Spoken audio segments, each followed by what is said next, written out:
These pieces have just had their first firing and they've come out and they're now ready for the next stage, which is to add some oxide to the surface and the inside, and highlights with little bits of glaze in places. So the intention is to make the whole piece a little bit more, to have a little bit more depth to it and make the surface a bit richer. When they come out after the first firing, they always have a sort of flat appearance. They're a little bit bland. They sort of feel a bit dry as well. So although a lot of the work is done in terms of mark making, there's still some important things to do. So what I'm going to do first is add some oxide to the inside. I've already done these two pieces. This is what I do with most of my work. I tend to make the insides dark, and I find that that complements the generally lighter outside colours, because there's a lot of white on the outside. So I quite like that contrast of the inside and the outside, the lighter and the darker. I don't do this on all of them, but most of my pieces have this oxide on the inside. So these have been fired to 1120 degrees C. That's just below cone 1. That's quite high for a first firing, but I do that because I don't want the clay to be too absorbent. But even at 1120, I find that they're still a bit too absorbent. So what I do first is I make the surface wet. Well, the surface on the outside, I make it wet. And this stops the oxide, when it spills down the outside, from soaking into the surface too much. So I get it wet, and without hanging about too much, I get my oxide. And this is a mixture of copper and manganese dioxide. And I'm just going to pour that in, swill it round, and I don't want to leave it in there too long. And when I tip it out, I'm going to tip it and turn the pot round, so it's going to coat all of the inside. So tip like this and turn, and it runs down the outside, which is not a bad thing. And again, without leaving it there too long. And I'm wiping it off where it's run, but I'm also just pushing it around the surface. So there's a bit up here which I want to go across the rest of it there.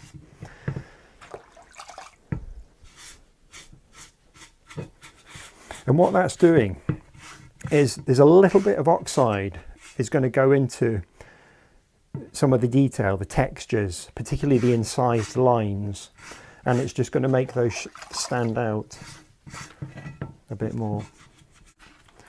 Now in places I might have missed some bits, so then what I do is I just get a brush and I put on a little bit of oxide so these marks here look like they haven't really filled up with oxide, so I can put a little bit into each of those and then just wipe over.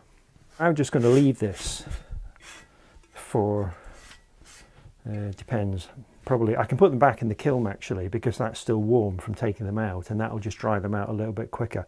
But I want them to be dry for the next stage, which is going to be for putting bits of glaze on. So as I say, they'll go back in the kiln, or they can just go outside, and I'll get the rest of these done. So I'm going to work in the same way, making it wet first.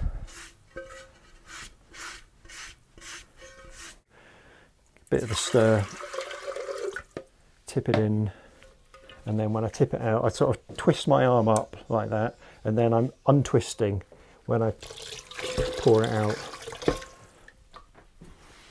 and that should have coated all of the inside.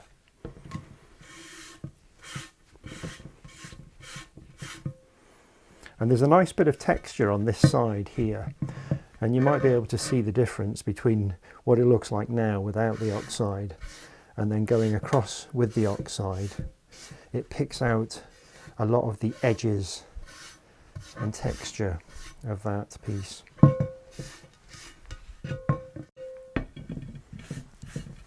we go. Another one done, ready for drying.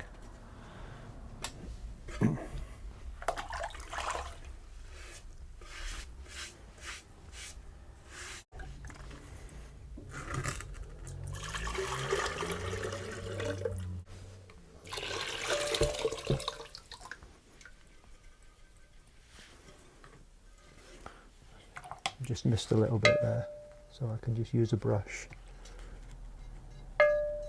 There's a little bit in here that's quite difficult to get to with a sponge, so to clean that up I use an old toothbrush.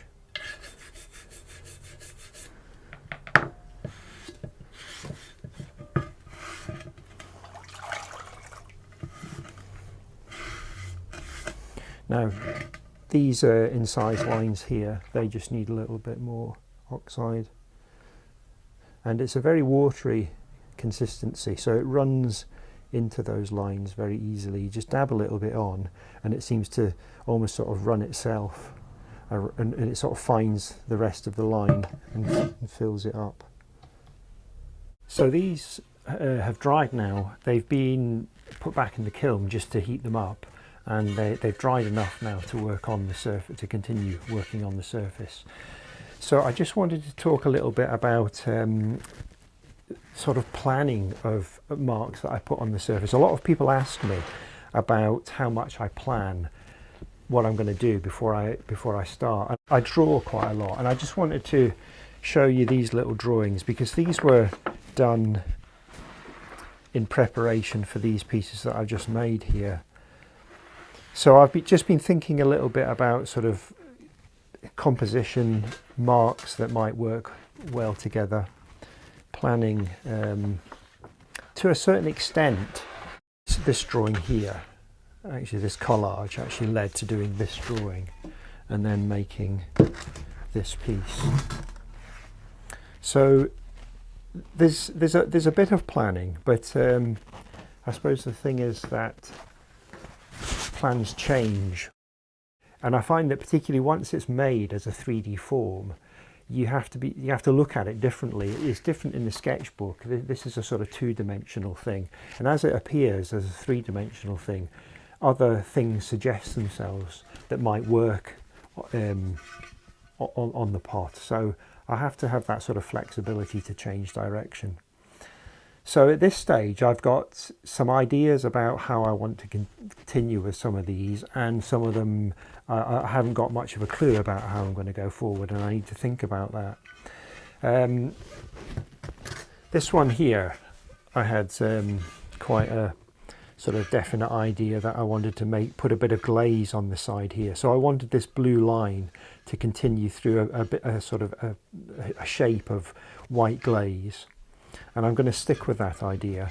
But what I wanted to do with this is there's a little bit of colour down here that isn't really as intense as I wanted, and I'm going to just make that a little bit more intense. So I'm going to use some underglazes, and I want a sort of blue colour. So I've got a bit of turquoise underglaze, and more of what's called a teal blue. And because I find these quite intense, the colours, I'm going to mix a little bit of grey into that as well.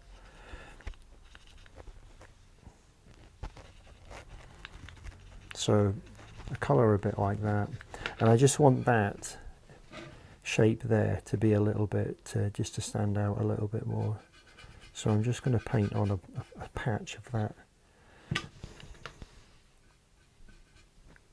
and I'm probably going to work onto that with a little bit more ongo, just to dull the edges down a little bit more.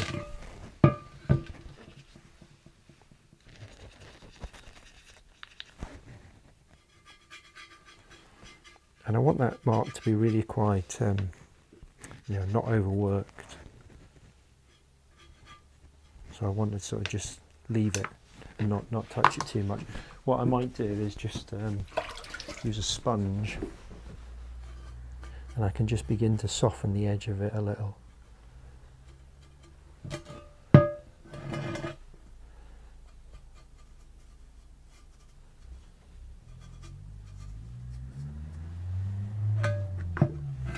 Okay, and then the glazing. I've got a white glaze that I'm going to use on this section here, and where I've got small areas of glaze, I brush the glaze on.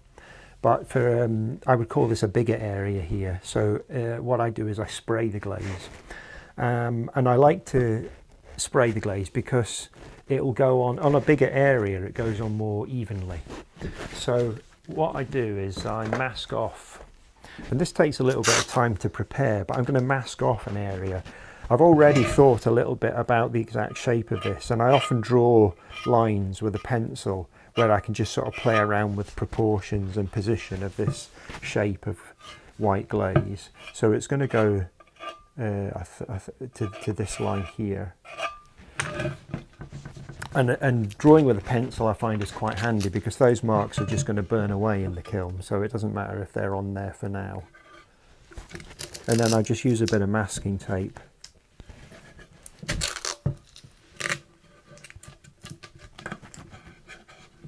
Which I can get a good edge with the masking tape. So masking tape just to go up to the edge, and then I block out the rest just using newspaper. So I can then just quite roughly block out the areas that I don't want the glaze to go on.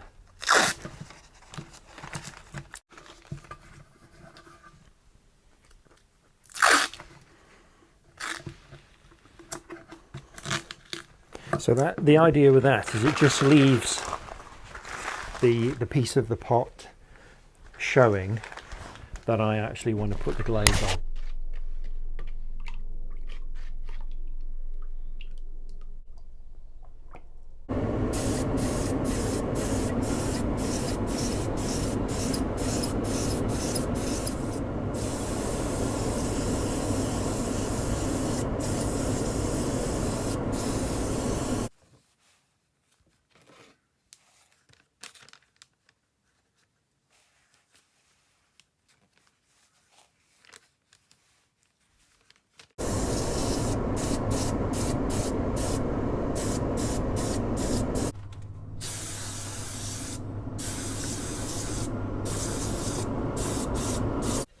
I quite like the white space on it, but I want to have a little bit of colour, and I'm thinking I'm just going to put that up here.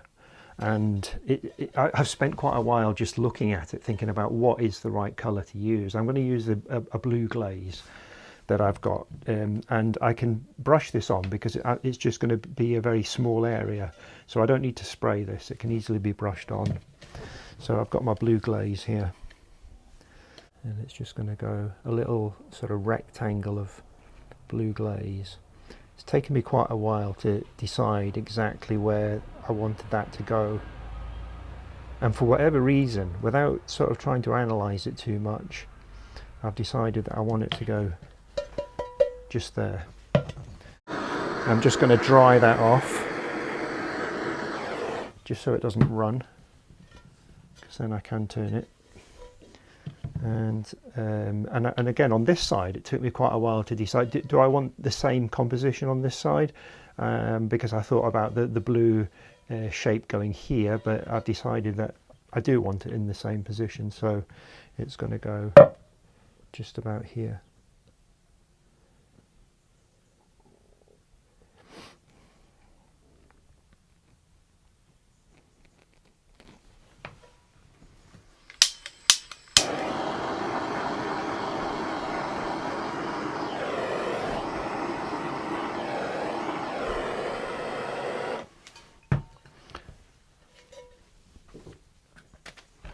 And I like to check that the thickness is right, and if I just scratch a little bit off, I can see how thick it is, and I think it needs to be just a little thicker.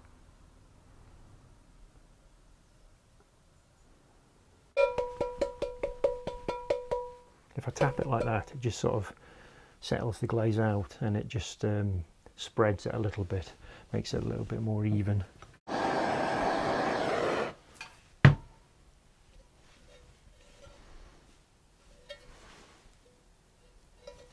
Should be good.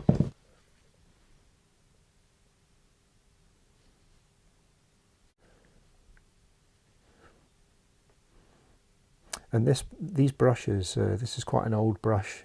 That's a real old favourite, and it just sort of applies it sort of it picks up the right amount of glaze and allows me to put it on quite evenly.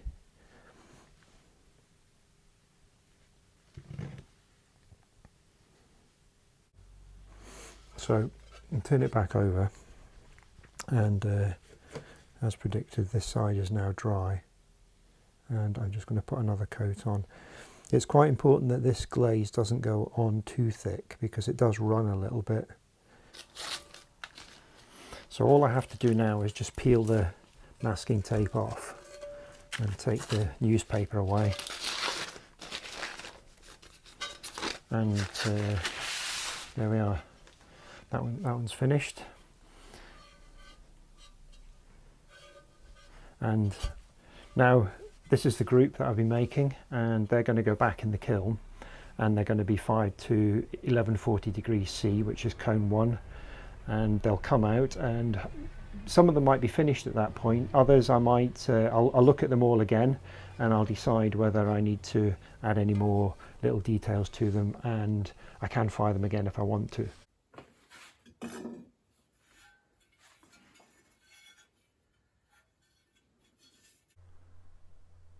So these pots have just come out the kiln, having been fired to cone 1, which is 1140 degrees C, and I was just going to spend a little bit of time looking at them. Just I do this when all my work comes out the kiln, just look at them, see what I think of them.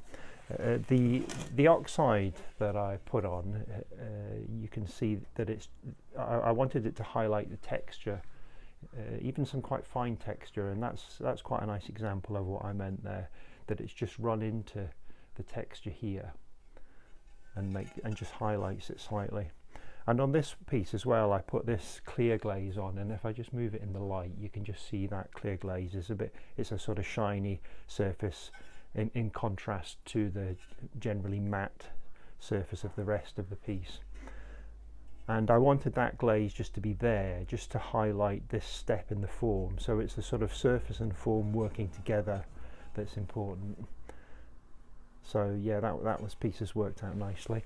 I was working on this one too in the video, and with this I masked off this area, and I just sprayed the white glaze here, and that's come out quite nicely too, because I wanted this blue line just to show through that white glaze, and it's quite subtle, but that works nicely. I'm happy with that. And again, it just gives that contrast of shiny and matte. So predominantly this piece of work has a matte dry surface, but it's just glossy where the glaze is. With this one, I just brushed on a little bit of blue glaze, and it's always quite a relief when they come out of the kiln to see that the glaze was on the right thickness. And if this glaze goes on too thick, it can be a sort of really deep, intense blue, which I didn't really want. So I'm happy with that. It's good. It's the right sort of blue.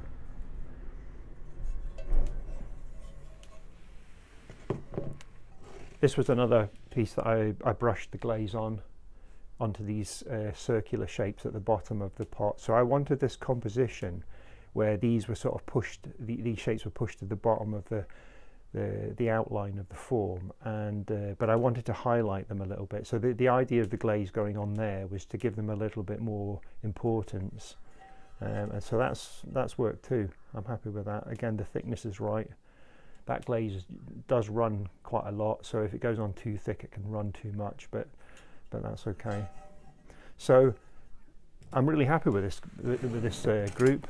I might live with them for a while and decide if I want to do anything else with them, but on the whole, I think they're finished.